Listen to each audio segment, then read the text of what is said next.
So I'm outside of a newer house, right? This was built in 2005, so it's just old enough where there's starting to be some wear and tear, and renovation starts to affect the value, right? What I wanted to show you is in one of these houses that is just barely old enough to start thinking about a renovation, what we're doing to it and what we're gonna plan on doing to it and what we think it's gonna cost, right? So first thing you're gonna see, lots of hardwood, right? This was right at the end of the time period where the wood trim was in and the thing to do. We have to make that white, right? We need the white handrail with the light gray walls to match today's style. And if you look at this, there's like a high gloss on it. The same thing, if we look down at you can see the light kind of shining off of the baseboards, right? Not the wood floors, but the baseboards, what I'm particularly looking at.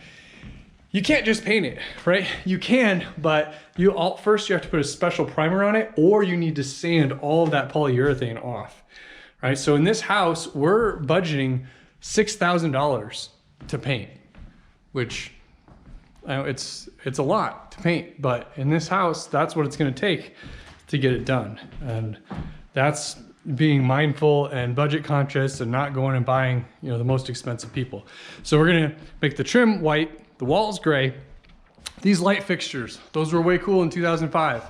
Those are dated now, right? That's kind of not the right theme. That's not the feel. We don't want like a Tuscany kind of feel to this house anymore.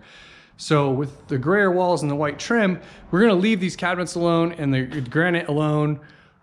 It's gonna look all right if we get the right other colors in. Obviously be better if we had white cabinets, like white quartz countertops, but in this kitchen, we're gonna drop another 16,000 or so making that happen if we're for this big of a kitchen.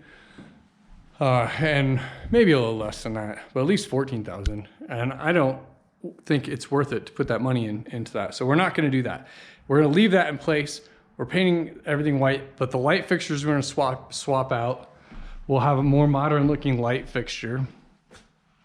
Again, that we're gonna replace, that light fixture, all of them brand new. Here in the first floor bathroom, we're not gonna touch anything. Just the paint will be good enough. We'll leave it just like this, except for that light fixture, of course. All new light fixtures, they don't cost a lot and they really make a difference. The carpet, this carpet's shot, it's old, it's dirty. I think it's beyond what we can just fix with carpet cleaner. So brand new carpet is going in.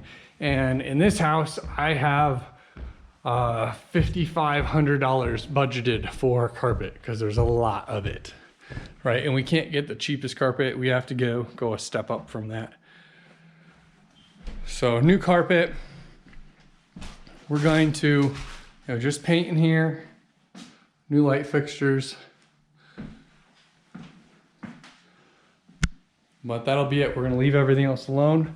We won't get our money back if we start going too crazy, right? We're not gonna touch the kitchen or bathrooms in this one because it's not old enough to warrant that. Now, something here I wanna get in front of, these railings are wood and they're like, haven't been stained probably since 2005, and you can start to see where they're failing, right? Splitting, and it's no good. So we're gonna put a heavy coat of stain on this so the new buyer, when their inspector comes through, they don't say that there's, that the handrails need replaced because they haven't been kept up on, because there's no good way to replace them, right? Like with the masonry around them here, we just want to kill that, get in front of it to start with. Same thing with the fence down here, right? You can see it's really light color because it needs some stain. So we're gonna stain things.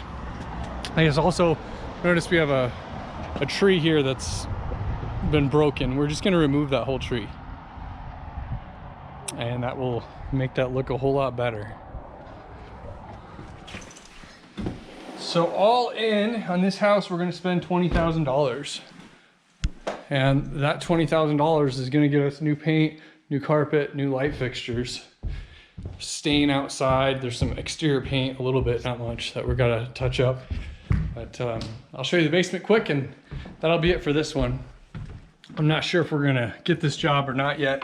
We gave them a cash offer for $424 and a We offered to get them 460, or we're projecting they would get 460 if we do a fix and list, because it would sell at 520, and then they're going to have to reimburse us $30,000 for the renovation.